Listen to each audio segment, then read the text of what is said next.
Christy, anything like that? The situation with Ben, the discriminating against environments, always is a good one. When I first started learning a little bit about behavior and changing things in my house, everything would be scrambled at his father's. And Brett would say, don't worry, he'll discriminate. Because I would say, he's going to undo everything I did all week. Right. Yeah, it doesn't undo. I mean, maybe the first couple times the transition, but we talked about that in a previous meeting. Just rest at ease that even though you're afraid that when you leave the house, everything you did gets undone, the learner discriminates. So if the learner does it, if dad doesn't follow, if they live in different houses and dad doesn't follow the behavior plan, but mom does, and you worry about the learner going to dad's house for the weekend and coming back all scrambled, over time the learner discriminates from that. So the moment that the learner crosses the threshold back to mom's house, they might act right. You know what I mean? So no matter how severely affected the individual is, they start to discriminate and they adapt to the contingencies and they learn that I can get away with it here, I can't there. So don't stress too much about it all being undone. But I couldn't change his father's behavior. I couldn't make it. It was out of your control. Yeah, I had to just accept, you know what, over there is over there. Right. Because what happens with a lot of people, I notice, is they get so focused on the things they can't control that they then don't do their best work on the things they can control, right? So some of the things, these are just things that I've dealt with personally with some of my CAs, things they've been complaining about are like parent schedules, right?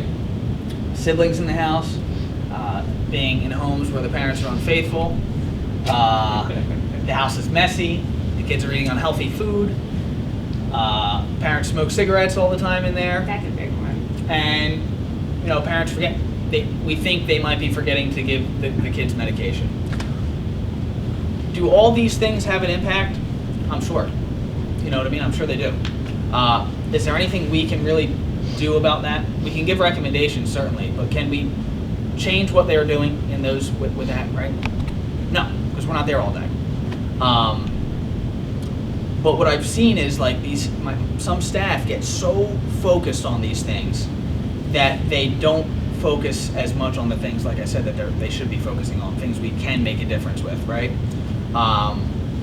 So that it's been a struggle for me, and I've been trying to come up with strategies to help deal with this type of thing, So before I kind of show you what a couple things I've been doing, what kind of things have you guys, if you've dealt with this, what strategies have you used in these type of situations? I'm trying to show the CAs the success that they are having, even though these things are happening. Just try to help them see the success. I think that's important, right?